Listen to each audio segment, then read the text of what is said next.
WNST, tasked for 5 days of fun and pints and pubs and fish and chips and mushy peas and all that stuff. We will be gathering on Saturday at 11 a.m. at the Fox at XL Pub in the Docklands area of the DLR, and the stop is the Royal Victoria. All the insights, all the news up on our social media as well as at WNST.net. While we are enjoying food and football and fun over in the UK, the Orioles will be playing out the string, as they say, around these here parts. This guy has been an Oriole fan for a long, long time, from his roots upstate to now covering all things Major League Baseball as a longtime editor at Sporting News, now independently doing some book podcast as well as out on Twitter at J. McGuire MLB. We welcome one of our defending champs and yet another very disappointed Baltimore Orioles fan. Justin McGuire joins us again here live via satellite. And look, man, we could have read last rites on this team back in July, but we didn't. They sort of rallied a little bit, gave a thrill ride or two, but in the end came up short, as we probably expected them to do, correct? Yeah, I mean, we talked, I think, sometime in late July around the trade deadline, and clearly at that time I was saying they should be selling. They should sell everything they can for anything they can get. And they didn't do that. And, for a while it looked like maybe they were right and I was wrong. I mean, they played really well in August. Manny Machado had a great month. Beckham had a great month. The pitching was sort of, doing okay. And they were sort of back in it. They were right there, and that's for that second wild card spot. But, what's happened since, it's just been a disaster. In September, they stopped scoring runs. And if this team doesn't score runs, they got no chance. So we're back to where we were in July, saying, well, what's the future for this team with so many free agents coming up this year and next year? And it's an old team at this point. The future is not looking real bright at the moment, I don't think. For me, having chronicled this all of my lifetime, literally since I was 15 years old, and learning more and more about it and how it works in these off seasons, and going back to asking my dad, like, why can't we have Reggie Jackson? Why is Don Baylor in an Angels uniform, Dad? Hey, what happened to Doug DeCinces and Bobby Grich? Trying to understand that stuff even before the first strike back in '81, and then spending all of my lifetime as a journalist understanding the money and where it goes and the Masson deal and everything that happens. The Orioles are the strangest bird ever, because when they're playing in season, you sort of know Buck's in control, right? Like maybe Duquette on some players, but Buck's managing the games. There's no outside interference. When Britton is pulling splinters out of his backside out in the Skydome bullpen area last year, we knew who to blame this on. Boy, when it comes to these off seasons, it falls at Angelos' feet. He's silent. Everyone around him is silent. It kind of reminds me of Sean Spicer, world where, nothing's real, everything's pretend, everything is we say it is, wink, wink, nudge, nudge. But they have serious things happening here in the offseason, and Buck and Dan aren't going to be flying the corporate flag with whatever, tick-tock, 12 months minus, T-minus 12 months beginning like now to the end of their reign of running the organization. This next 12 months, very, very treacherous. This is the stuff that Angelos has never done well in retaining people and massaging feelings and keeping people around. And then you've got Jones, Machado, Britton, Brock, all coming up at the end of next year, as well as Duquette and Showalter, not to mention 1,000 other decisions that need to be made and options and deals and off the field and all that other stuff. This is a messy period with them having not made the playoffs. They better hope that the Ravens keep them off the front page, Yeah, and I think the key at this point is, what do they do? Do they try to make one more run at it next year? So they try to, see if they can get one, more year out of Manny Machado's prime and Buck still be in there and Jones there and try to contend next year, or do they just blow it all up? And I suspect the answer to that is going to be they're going to kind of on paper at least try to go for one more time, but sort of in a half-assed way like they usually do, because I just don't know where the pitching's coming from in this team. I don't know what the rotation's going to look like in 2018, but I cannot see them putting together a championship caliber rotation. I just don't see where it's coming from. No, can I paraphrase you? And I know you're a writer, and you can use this in your own quote. Just steal it if you want. I don't know where the pitching is coming from, but I'm pretty sure it'll be half-assed. I mean, that's pretty much what you just said, right? Yeah, I mean, I think so. I mean, I think that you look at the rotation. You figure Bundy and Gossman are good to go, and you hopefully those guys another year of maturity. You'll get they can be decent starters for you. Tillman, I believe, is a free agent. I can't imagine they're going to make any effort to keep him. Miley, I think there's a team option on him for 2018, and God knows what they're going to do with that. Baldo's up.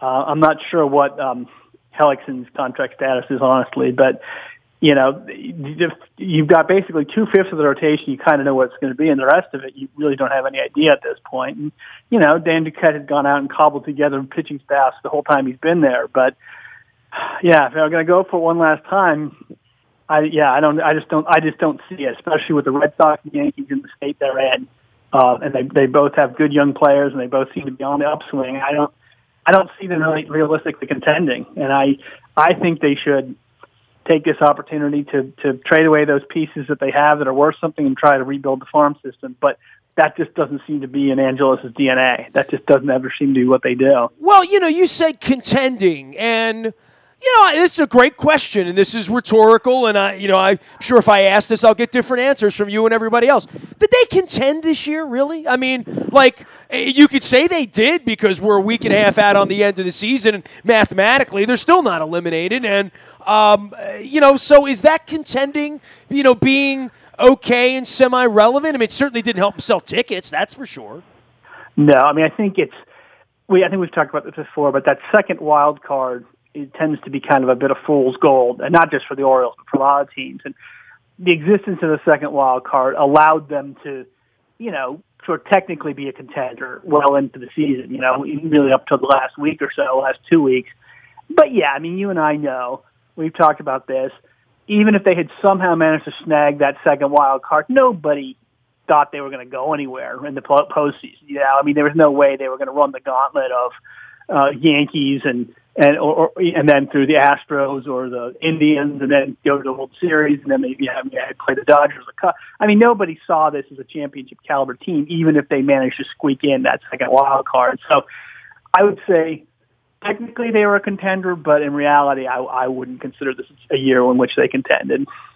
Dude, you and I collected a lot of bubblegum cards, and I see yours up at Jay McGuire MLB with the Pie Trainer and the Honus Wagner thing or whatever. On the back of the Orioles bubblegum cards for 2017, they're going to say Bundy's an ace with an ERA above 4 in a limited capacity, and they're going to see 31 starts from Gausman with an ERA of 5. They're going to see 30 starts with Miley with an ERA of 5.5. They're going to see Jimenez with 24 starts with an ERA of 7, and they're going to see Chris Tillman with it in 18 starts with an ERA in excess of 7. Dude, I've never seen anything like this. I mean, I literally had to ask myself, are we playing cricket here or are we playing baseball?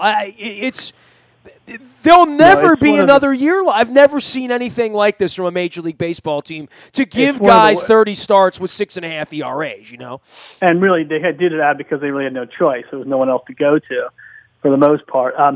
It is. I mean, it's a remarkably bad starting rotation, historically bad.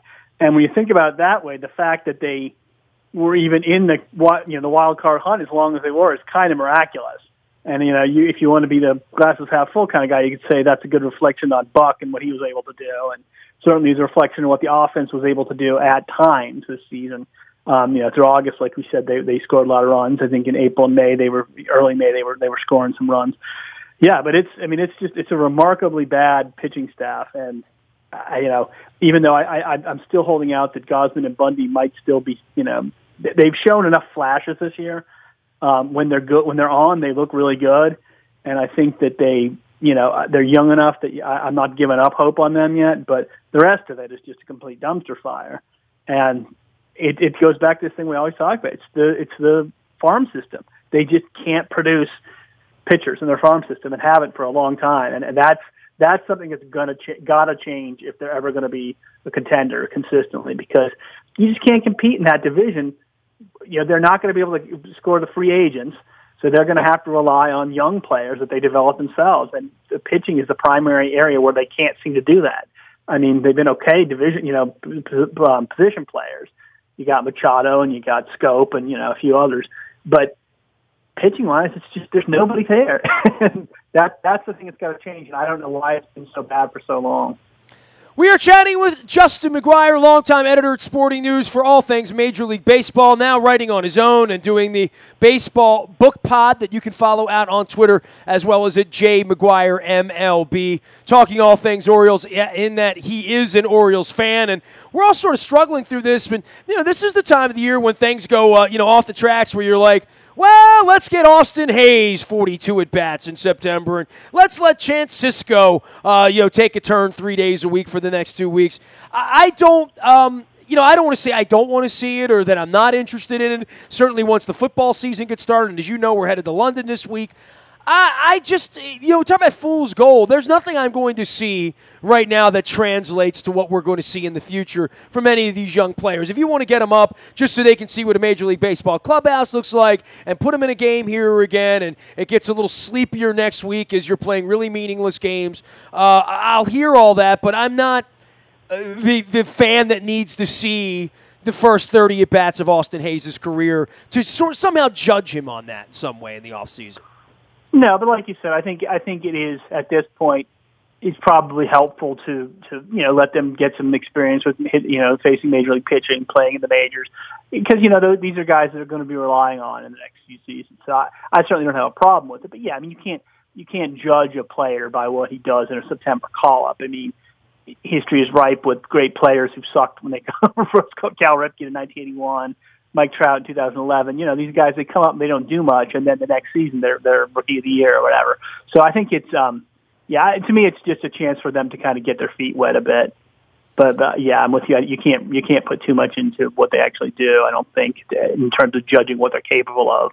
Well, in these off seasons, you talk about the pitching and their inability to find even some Doug Fister to come here and make a few starts once and again. But they did invest some money, and this is what they're going to be saying. This is what their mouthpieces throughout the mass and media chain and the food chain and the guppies at the bottom will all say, well, he spent money. They're spending plenty of money. I mean, Machado wants too much money, just like they used to say when Messina wanted money around here. But the Chris Davis thing really will come back to haunt them, right? I mean, it's already started. It's begun. It's a long thing. I would think much like as long as Angelos is alive, dude's going to get 550 at-bats. There's nowhere to shop him. There's nowhere to send him. They're certainly not going to pay him for work he's not doing, which is not at all in the Angelos lexicon. So, you're sort of in that period where, he's going to come back and get 600 at-bats next year, and we got to hope that he hits a little better than 221. Well, I mean, he's been disastrously bad, and I think we talked about this at the time they signed him. Nobody else was interested in giving Chris Davis a long-term contract. There were a few teams out there that I think were willing to go 3 years on him or so. Nobody was willing to go 7. And that's the thing you got to remember. It's like, as bad as he's been this year, there's 5 years to go on his contract after this year. 5 seasons. I mean, does anybody really believe that Chris Davis is going to be a serviceable major league player in 5 years? I certainly don't. I'm not sure he is at this point. I mean, he's still, he's still a decent fielder at first, but he just can't make contact, and he's kind of a disaster as a offensive player at this point. And I don't see any reason to believe it's going to get better. So to answer your question, yeah, this is going to be an albatross around their neck, payroll wise, for 5 years. Well, it's the mistake that cost you Machado, right? Well, it certainly doesn't help. I'll put you that way. Ultimately, I don't know what Machado's interest level in staying in Baltimore is, regardless of what they're willing to pay, because there's always going to be somebody who will pay more, I think, or as much at least. But yeah, it certainly puts you in a position where you don't really have much leverage. You don't really have much to work with in terms of trying to get him to stay long term.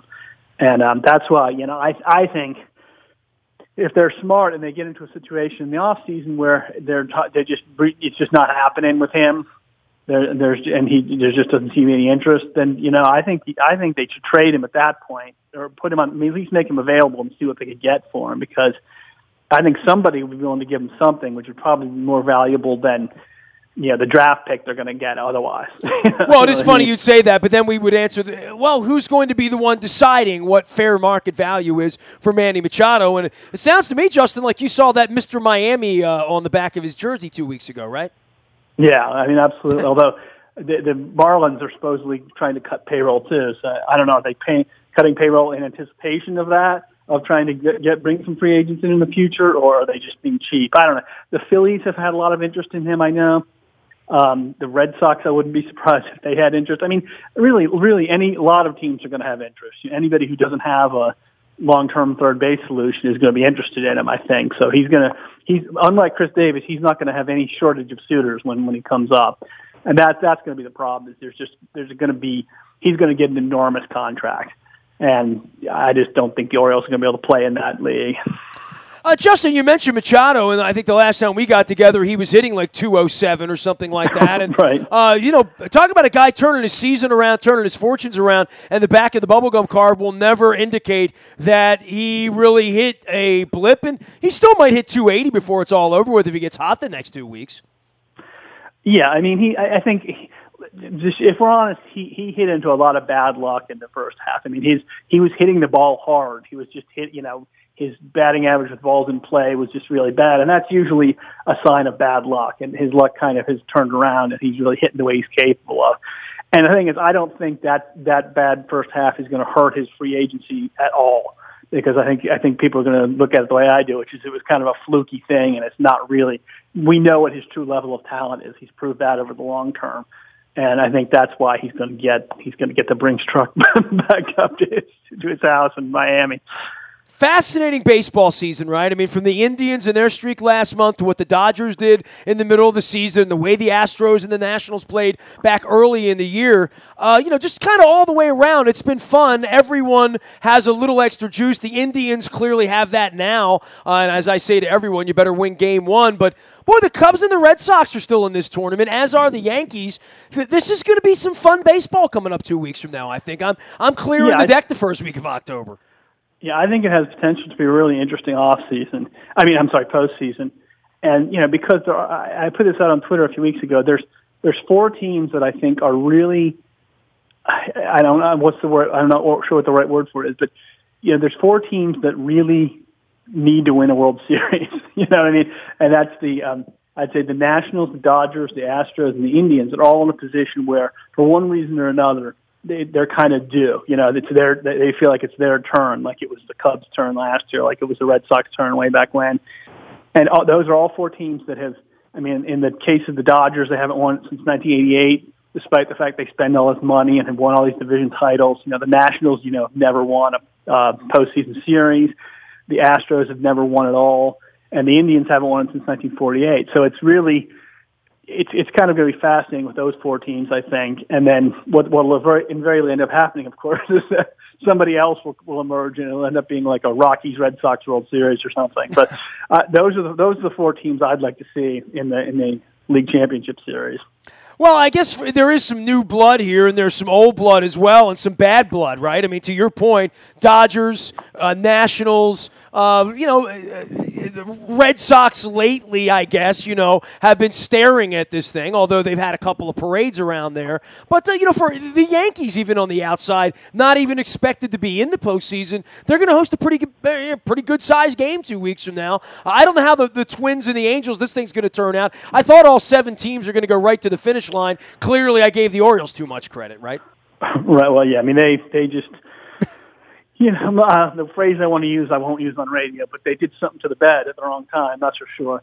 And, I think the Twins look like they're in really good shape right now. Their offense is really good. They can score runs. Byron Buxton has emerged as the player we thought he was going to be all along, and he hadn't really lived up to that until recently. But, he's a really fun player to watch, and he's, obviously very fast, great defensive player, and he's starting to hit like he's projected to now, too. So, I love watching him play, and I'm hoping that they can win the wild card game, and so we can see some more of him in the playoffs.